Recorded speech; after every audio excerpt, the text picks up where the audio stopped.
Bom, boa noite, gente. Tudo bem com vocês? Vamos começar mais uma aula aqui. Hoje a gente vai falar de identificação e classes de produtos químicos, produtos perigosos. Deixa eu compartilhar a tela com vocês. É isso aí. Bom, vamos lá então. Identificação e classes de produtos perigosos. Eu acho que muitos de vocês já têm familiaridade com alguns desses símbolos, desses conceitos, mas eu vou reforçar aqui porque faz tudo parte dessa, da importância da segurança no laboratório. É tudo importante que a gente saiba identificar as coisas, saiba como proceder em caso de acidente.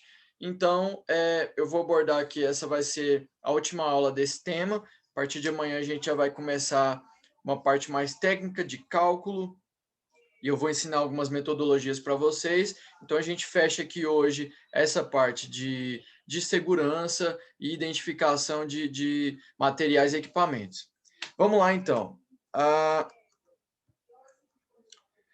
Vou trazer alguns conceitos para vocês que são conceitos químicos muito utilizados em laboratório, que são característicos das substâncias. Então, ponto de autoignição.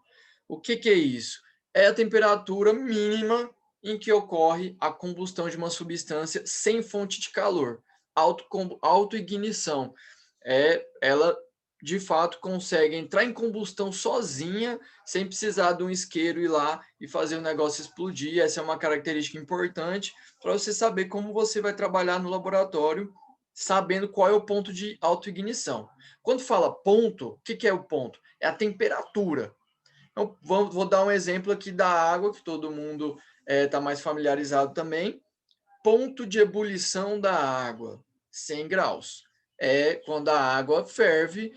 O que acontece quando a água ferve? Ela deixa de ser líquido e passa para o estado de vapor.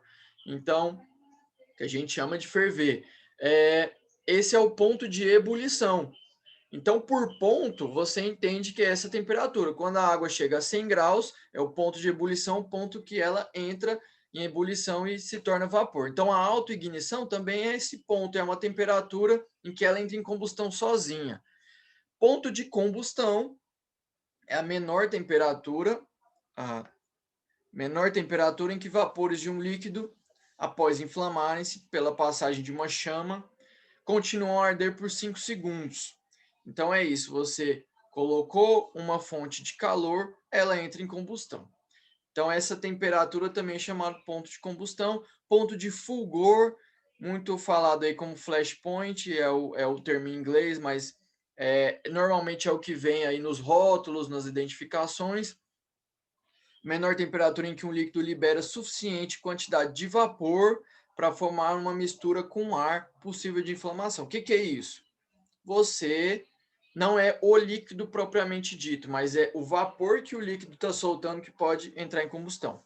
Incompatibilidade são quando duas substâncias que entram em contato uma com a outra não são compatíveis e podem reagir, e aí pode acontecer as mais diversas situações. Ontem eu dei o exemplo aí, quando eu falava das bombonas, falando do descarte das substâncias, eu falei do cuidado que a gente precisa ter disso, ter essa atenção que a gente precisa ter nessa parte. Uma incompatibilidade, às vezes você põe lá na sua bombona um ácido forte, e aí depois você vem descartar uma base forte.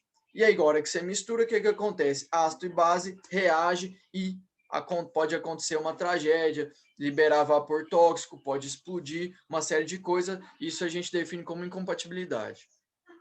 Então, vamos às identificações. E aí, nessa parte, eu acredito que vocês já estejam familiarizados, sobretudo as pessoas que já trabalham em campo, enfim, em laboratório, se não conhecem assim profundamente, pelo menos já viram, já estão familiarizados com as imagens. Essa é uma identificação padrão que elas estão principalmente nos veículos que transportam as substâncias químicas. Então, você tem primeiro esse quadrado laranjado aí, normalmente ele vem com dois números, em cima é um número de risco, e aí eu vou trazer para vocês as classificações de risco, embaixo o número ONU, que também é um número de classificação. Ao lado eu tenho aí o rótulo de risco, que aí Esses rótulos normalmente vêm nos frascos químicos, também tem o símbolo de risco e a classe de risco. A gente vai trazer todas essas informações e explicar cada uma nessa aula ainda. Então, eu vou aí mostrar para vocês o número de identificação de risco, volta aqui no slide anterior, que é esse do quadradinho laranjado, a parte de cima, número de risco. Ele normalmente tem 2 algarismos, cada algarismo significa uma coisa. Então, aí na tabela você está vendo aí na primeira coluna da esquerda, o primeiro algarismo, ele tem essas definições. Se é um 2 é um gás, se é um 3 é um líquido inflamável, assim por diante. E aí você pode ter 2 ou 3 algarismos. O segundo ou terceiro, eles significam isso aí. Mas como é que funciona isso? Então vamos para a próxima aqui, vou mostrar alguns exemplos. Olha aí, por exemplo, o 26, a terceira linha, gás tóxico. 26. Aí eu volto lá na anterior, você olha, o 2 da primeira tabela significa gás. E o 6 significa tóxico. Então é isso, gás tóxico. É isso que significa o 26. O 33, líquido muito inflamável. Eu volto na tabela, eu vejo que o 3 do primeiro algarismo é líquido inflamável e o 3 da segunda coluna é inflamável. Então, você tem um líquido muito inflamável. E assim por diante. Quando você tem 3 algarismos, por exemplo, o primeiro lá, 225.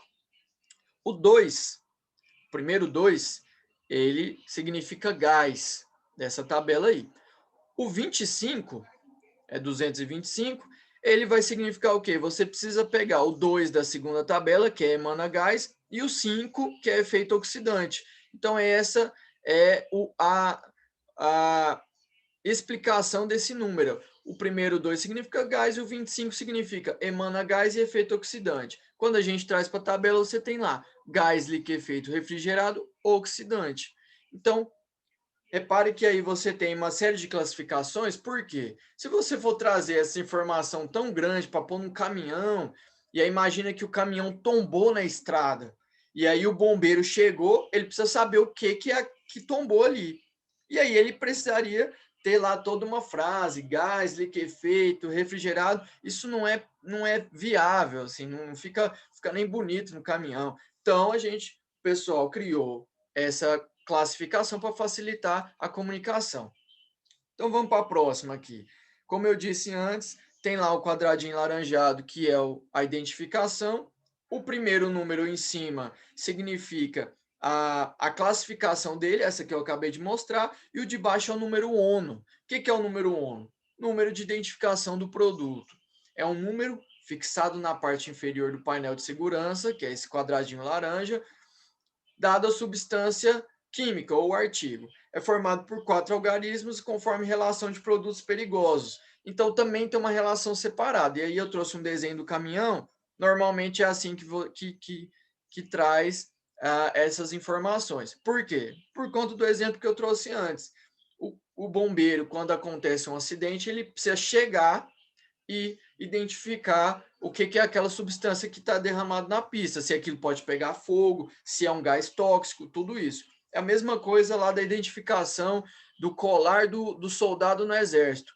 Já traz lá o nome do cara, o tipo sanguíneo dele, porque se acontecer alguma coisa, pegou esse cara, precisa já saber qual que são as informações pessoais dele para a gente já cuidar dele o mais rápido possível. A lógica é a mesma.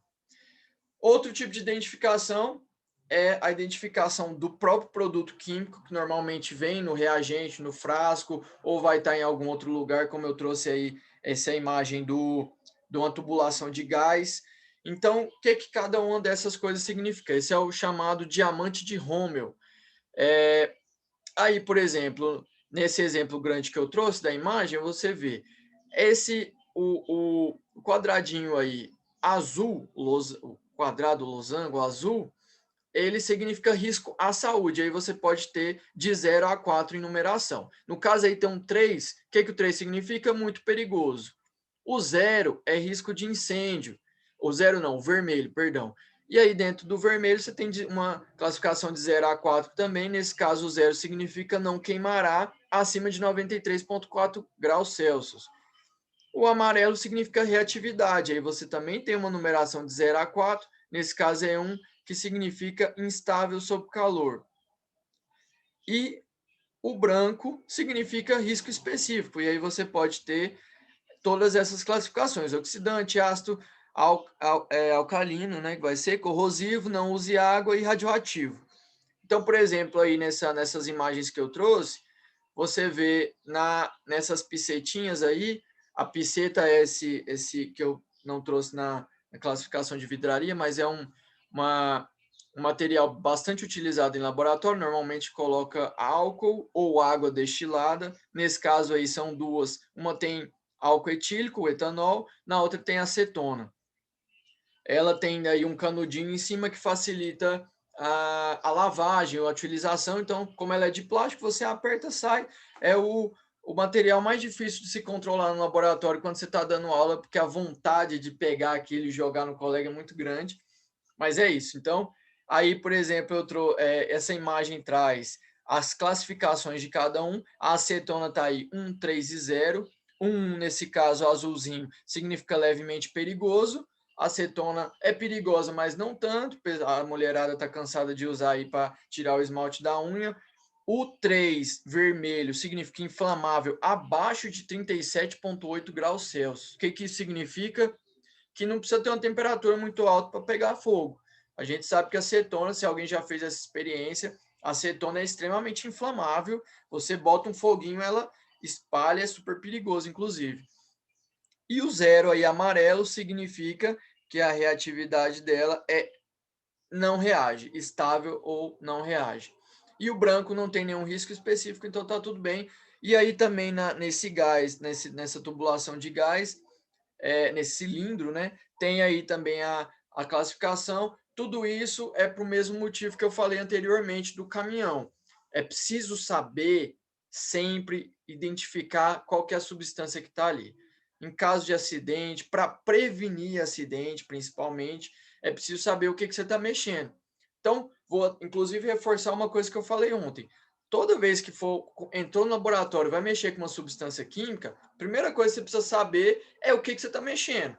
Então, por isso aí tem as tabelas de classificação, tem o GHS, que é aquela tabela global, e tem o FISPQ, que é uma tabela nacional, que tá em concordância com o GHS. Para quê? Tudo para a gente vai mexer com um fosfato de potássio monobásico. Você tem lá na listagem o que aquilo lá pode representar de perigo para você se prevenir. Aí é a mesma coisa, é sempre muito importante identificar os produtos. Então vamos lá. A gente falou de identificação, a gente quer prevenir, mas quais são os riscos? Então, ontem eu já mencionei isso, vou falar de novo aqui, que a gente separa os riscos em duas categorias, risco inerente e risco efetivo. O risco inerente, então, é uma característica da substância, uma substância é inflamável, então esse é o risco inerente. Não quer dizer que ela vai pegar fogo, mas quer dizer que a característica dela é essa. O risco efetivo é você transformar o risco inerente em um risco real. Seria o caminho, né? Então, se você tem uma substância inflamável e você traz um fogo para perto dela, você pegou o risco inerente e tornou ele efetivo, e aí você tem o dano, que é a concretização do risco, nesse caso aí do exemplo inflamável com fogo, uma explosão. E aí o dano pode ser um dano individual à sua saúde, pode ser um dano coletivo à saúde dos seus colegas e pode ser um dano ao meio ambiente, desde que se você não descartar da forma correta, por exemplo, ou se você causar um acidente tão grande que você libera vapor tóxico na atmosfera, enfim, uma série de coisas que eu, inclusive, mencionei ontem, né? Vamos lá, classes de produtos perigosos. Aí essa é uma classificação também geral para a gente sempre saber com o que a gente está mexendo. Então, temos aí a classe de 1 até a 9, divididos nessas categorias. Eu vou falar sobre cada uma delas. Classe 1, explosivos. Então, aí eu trouxe umas imagens que são também naquela mesma linha de identificação de cada substância. Então, elas são explosivas e têm os níveis de risco para você, daquela substância de fato explodir. Então, as causas são aumento de temperatura, que é o que eu já disse antes sobre uma substância inflamável. Você traz um fogo, uma faísca, qualquer coisa que aumente a temperatura, ou mesmo sem faísca, mas um aumento de temperatura muito grande. Você colocar, por exemplo, um álcool, um vidro de álcool numa estufa.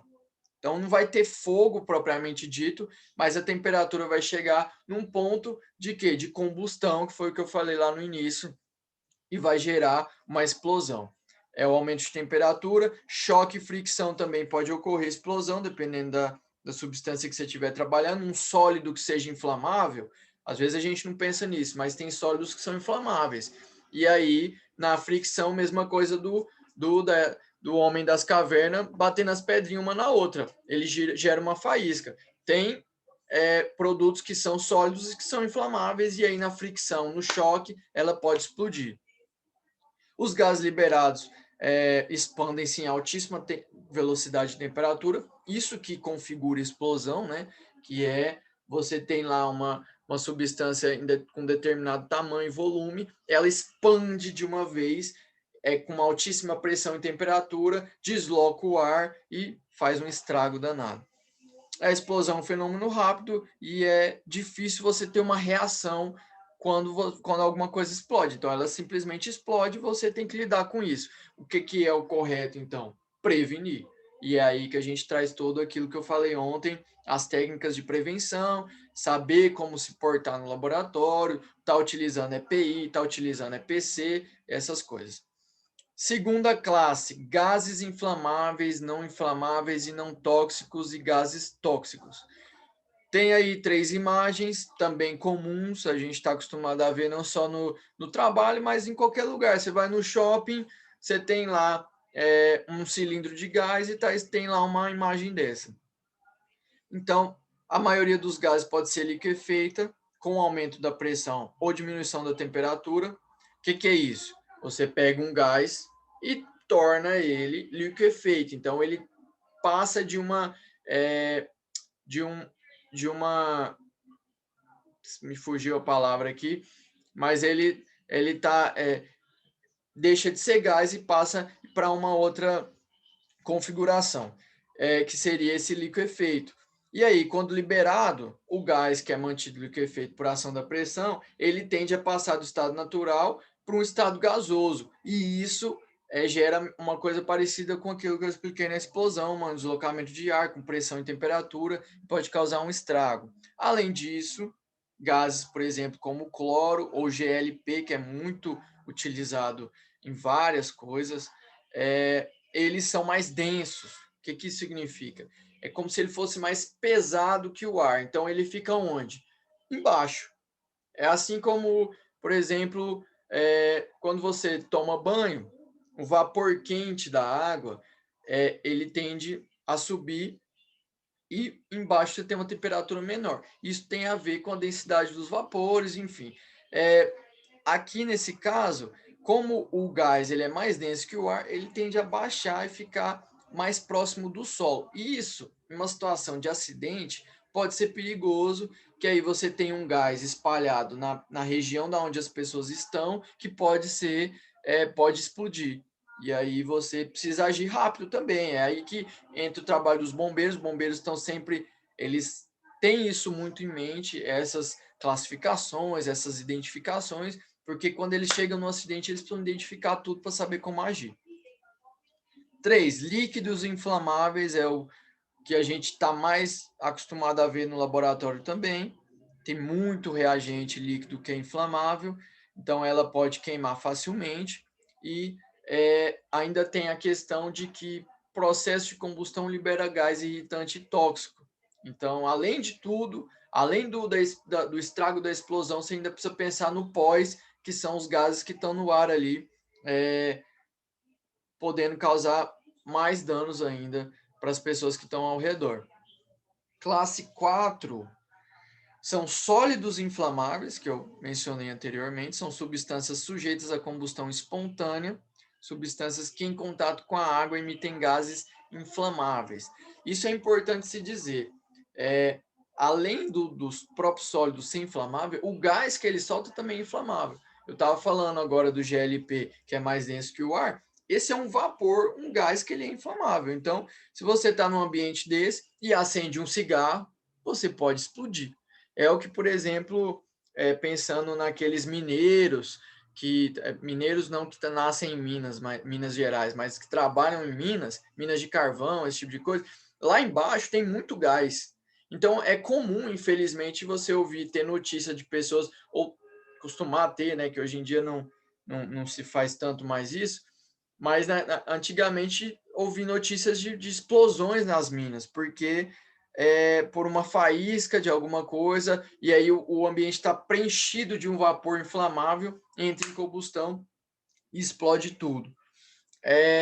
Então, inflamam com facilidade na presença de uma fonte de ignição. O que é a fonte de ignição? O isqueiro, um fósforo, uma faísca, é isso. Até mesmo em contato com o ar ou com a água. São, em sua grande maioria, sólidos, portanto, apresentam baixa mobilidade no meio quando tem vazamento. É diferente do gás ou do líquido, né? Então, o sólido é mais fácil de você controlar em termos de vazamento, espalhamento, mas continuam sendo muito perigosos. Importante vocês identificarem esses símbolos, saber o que cada um significa, o que esses números significam, para vocês se prevenirem dentro do laboratório. Classe 5, oxidantes e peróxidos orgânicos. Essa classe reúne produtos que na maioria não são combustíveis, mas podem liberar oxigênio. O oxigênio é um gás extremamente inflamável, apesar de a gente estar respirando ele o tempo todo. Você tem uma. Ah, tem mais alguém tentando entrar. O oxigênio ele é um combustível, né, para o fogo. Então, é importante mencionar isso quando se trata de oxidantes e peróxidos. São instáveis, reagem quimicamente com uma grande variedade de produtos, alguns com matéria orgânica, podendo gerar incêndio, mesmo sem a presença de uma fonte de ignição. Vou dar um exemplo de um peróxido, que é o peróxido de hidrogênio, a famosa água oxigenada. Então, esse é um produto bastante utilizado no mercado por pessoas comuns, mas que tem um risco, alguns riscos. No caso da água oxigenada, ela é trabalhada para que esse risco seja mínimo, mas tudo isso que a gente está acostumado a ver na indústria do cosmético, na indústria da beleza, muitos deles são químicos perigosos. Vamos para o próximo. Classe 6, substâncias tóxicas e substâncias infectantes. É a famosa caveirinha aí. São capazes de provocar morte ou sérios danos à saúde humana no caso de ingestão, inalação ou contato dérmico. Então é aquilo assim que eu mencionei desde que a gente começou a disciplina sobre a importância do uso de APIs, né? Então quando você fala de um reagente tóxico, ele pode ser tóxico ao ser inalado. Quer dizer, então você precisa estar usando uma máscara para evitar que o vapor entre para o seu nariz e cause um dano sistêmico, um dano respiratório. Pode ser tóxico em contato com a sua pele e, obviamente, muito tóxico se ingerido, né? Que é uma coisa que é completamente impensável num laboratório químico, né? Ingerir algum tipo de reagente. Material radioativo eu trouxe porque ele faz parte da classificação, mas acredito que vocês não vão entrar em contato com isso. Normalmente eles são muito bem acondicionados em embalagens blindadas, porque a radiação ela não precisa entrar em contato diretamente com o produto, né? Ela está emitindo radiação, emitindo ondas de radiação que causam um estrago, e a gente está acostumado a ver aí notícias, filmes, séries que trazem esse tipo de produto e perigo, risco à saúde em contato com esse produto. Substâncias corrosivas, esse é um símbolo muito visto nos reagentes, serve aí para, normalmente, ele abrange várias classes de substâncias ácidas, básicas, oxidativas, enfim, uma série de substâncias que podem ser corrosivas. O que que isso significa? Pode causar sérias queimaduras em contato. E aí pode ser contato na pele, pode ser no olho, pode ser na mucosa da boca, enfim. São substâncias que precisam ser manuseadas com cuidado, com os EPIs corretos e sempre sabendo o que fazer, onde ir, esse tipo de coisa. Bom, algumas substâncias corrosivas liberam, mesmo em temperatura ambiente, vapores irritantes e tóxicos. Então não precisa entrar em contato com aquele líquido, mas abrir o frasco, subir o vapor. Se não tiver numa capela com exaustão, se não tiver de máscara, você está inalando. Às vezes não tem nem cheiro. E aí você está inalando aquele negócio que vai fazer um mal danado para você. Outros reagem com a maioria dos metais, que geram hidrogênio, que é um gás inflamável. Então, assim, vocês estão vendo os exemplos, e aí às vezes a gente até subestima, né, os riscos que tem no laboratório químico, mas as reações, elas estão acontecendo a todo tempo. Tem inúmeras reações acontecendo agora enquanto a gente está conversando, enquanto eu estou respirando, meu metabolismo humano tá ocorrendo várias reações. Nem todas elas fazem mal. Aliás, a grande maioria delas fazem mal, graças a Deus. Mas quando você está no laboratório químico, exposto a vários tipos de risco, você tem que tomar esse tipo de cuidado. Está sempre de EPI, está sempre usando e sabendo tudo que você está mexendo de forma correta. E aí eu trago aqui um exemplo de uma coisa que eu falei ontem sobre dano ao meio ambiente, que é a contaminação aquática de substâncias corrosivas. É muito sério. Ela causa imortandade de peixe, paralisação do uso da água por indústrias. Você contaminou uma água, ninguém pode usar ela. População ribeirinha que usa, a gente mesmo na cidade, as estações de tratamento não estão preparadas para tratar esse tipo de contaminação na água. Então, é extremamente perigoso e por isso precisa ser descartado no lugar correto. Classe 9, a última, são substâncias e artigos perigosos diversos. E aí você pode ter uma série de questões, e aí dentro desse símbolo aí, você traz as outras classes também. Então, substâncias são responsáveis por riscos não abordados pelas demais classes de risco que eu mostrei. Então, apesar de ser uma classificação bastante ampla, pode ser ainda que tenha uma substância tão específica que ela vai causar, ela representa um risco ainda maior para você, enfim, e aí tem essa classificação diferenciada. Outros pictogramas. Pictogramas são esses símbolos aí que normalmente vocês veem nos frascos, nos reagentes. Então, esse primeiro maior, ele serve para várias classificações, que é sensibilização respiratória, mutagenicidade e carcinogenicidade, foram termos que eu trouxe ontem também, que são aí o risco de desenvolvimento de deixa eu admitir mais um aqui. O risco de desenvolvimento de mutações e câncer, que pode virar câncer, quando você está exposto. E aí pode ser inalação, pode ser contato com a pele, tudo isso.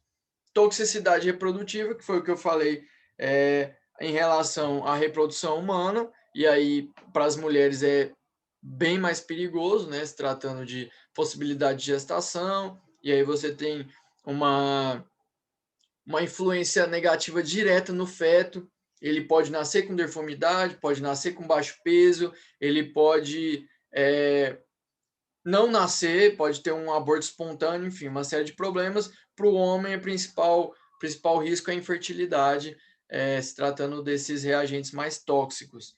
Tem a sensibilização cutânea, que é esse ponto de interrogação, que é o possível risco de uma reação na pele cutânea, né? Cutânea significa aí a derme, que é a nossa pele. Isso aí também pode... a sensibilização, ela é um acidente, um risco que pode causar, mas pode ter uma questão também em relação a ao seu sistema imunológico, enfim, gerar alergia, hipersensibilidade, esse tipo de coisa. E a última, que é o dano ao meio ambiente, que está também na maioria dos reagentes. É um perigo muito grande você descartar isso de uma forma errada, porque você pode causar aí um dano ao meio ambiente que, assim, ainda que você não seja uma pessoa ligada a questões ambientais, a crise ambiental que a gente vive, você pode ter certeza que um descarte mal feito, ele entra numa cadeia que acaba voltando para a gente. Então, você contaminou, e aí tem até um desenho de um peixe. É muito comum você ter peixes contaminados, e aí o pescador pesca esse peixe, te vende, você está se alimentando de um peixe contaminado sem saber. E aí tudo isso por questões de descarte mal feito. E aí, nesse caso, assim, não só de laboratórios, mas de indústria, né? Direto a gente tem notícia, infelizmente, de indústrias que descartam reagentes e soluções e substâncias químicas de forma equivocada no meio ambiente e causa esse estrago muito grande. Bom, esses são os riscos que eu trouxe para vocês. Ah, o que que eu quero o que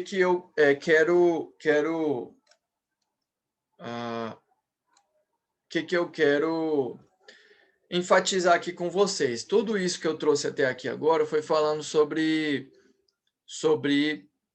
segurança em laboratório.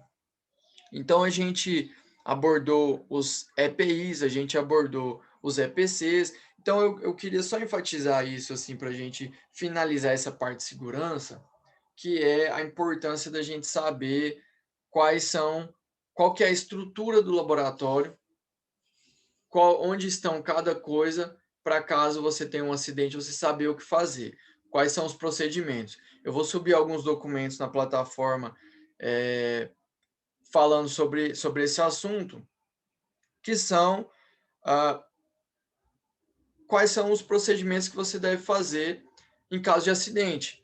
Então, assim, a primeira coisa, como eu já disse várias e várias vezes, é saber utilização de EPIs, e aí por EPI a gente traz jaleco, luva, óculos, máscara, calça e sapato fechado, se possível, quem tem cabelo grande, cabelo preso, para evitar contato de toda maneira, e aí utilização dos equipamentos que você tem lá disponível. Capela, de exaustão, caso aconteça um acidente, você tem um chuveiro. Então é importante entrar no laboratório, saber onde está tudo isso, saber onde tem extintor, saber onde tem saída de emergência. Para quê? Prevenção e, em caso de acidente, você saber como proceder. Isso é extremamente importante até para você socorrer alguma pessoa que está precisando. Todas essas classificações são classificações que a gente acaba tendo contato diariamente, mas nem sempre a gente sabe o que significa. Então, eu trouxe para vocês, e é importante que vocês se atentem a isso, saibam direitinho como é que deve ser feito, como agir. Outra coisa que eu queria trazer, que não está nesse slide, é sobre armazenamento, que é importante também a gente saber onde armazenar cada reagente de acordo com a sua característica. Mais uma vez, a classificação está aí para isso. Você tem, por exemplo, armários corta-fogo para os reagentes inflamáveis. Você tem alguns compartimentos fechados para os reagentes que são voláteis e liberam vapores, esse tipo de coisa que é importante as pessoas saberem.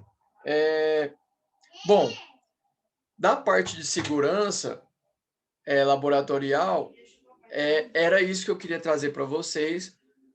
Foi uma leitura rápida de tudo que a gente tem, até porque um assunto extenso, mas eu acho que a gente conseguiu trazer assim, os pontos mais importantes.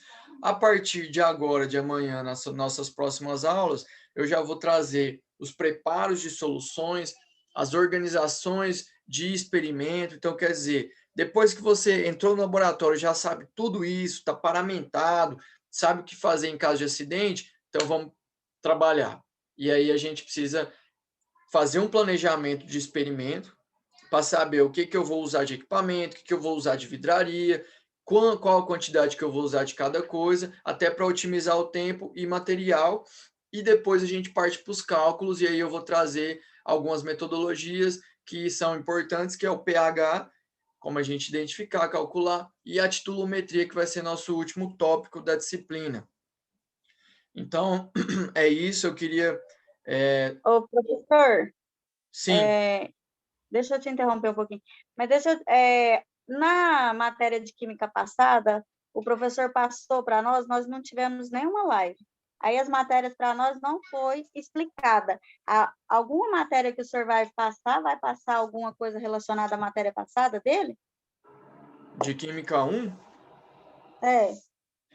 Bom, provavelmente, mas assim, na verdade é o seguinte, é importante, a Química 1, pelo que eu entendi, eu só li, né, a ementa do curso, pelo que eu entendi, foi uma parte mais teórica, né, da química, que aí vocês, acho que abordou compostos, esse tipo de coisa, né? A minha parte aqui é mais uma parte prática aplicada, então vai ser mais a parte de cálculo, é, e técnicas de preparo de soluções, entendeu? Então, assim, eu vou explicar para vocês quais são os equipamentos, como usar, e aí como fazer os cálculos, como fazer as diluições da solução para chegar numa concentração que vocês querem. Então, eu acho que talvez não impacte tanto se ficou alguma deficiência da disciplina passada, mas também eu posso tentar ir abordando o que ficar de lacuna dessa disciplina passada para que vocês entendam bem. Mas a princípio está tranquilo, assim, vai ser. Eu vou abusar mais do cálculo de vocês, assim, da matemática mesmo, entendeu? É isso. Ah, ok, obrigada, tá? Perfeito. Então é isso, gente. Aí eu vou deixar essa aula que tá sendo gravada agora para vocês o link. Vou subir as atividades. Eu peço que vocês. Ontem eu subi atividade à noite, depois da aula, e hoje eu vou subir atividade daqui a pouquinho também em relação a essa aula. Então eu peço que vocês façam as atividades anteriores, que aí todas elas fazem parte da avaliação. Então eu vou dar as notas em cima dessas atividades. Então eu peço que vocês façam todas as atividades, e aí a gente vai tirando as dúvidas em relação a isso. Eu vi que pouca gente fez as atividades, por isso que eu nem vou abordar a atividade de ontem. Aí amanhã eu abordo a atividade de hoje e de ontem, todas juntas, para a gente ir tirando as dúvidas que vierem, enfim, esse tipo de coisa. Tá bom? Alguma dúvida? Tá Por tranquilo enquanto então? está tranquilo, né? Por enquanto está tranquilo. Obrigada. Perfeito, então, gente. Amanhã vai ficar bom, a gente vai começar a falar um pouco de matemática e diluição, vai ser legal. A química propriamente dita. É isso aí, gente. Muito obrigado. Boa noite para vocês, bom descanso e até mais. Qualquer dúvida também, falem comigo no WhatsApp, tá tranquilo, tá bom? Eu respondo particularmente, individualmente, é isso aí, tá bom? Até mais, um abraço.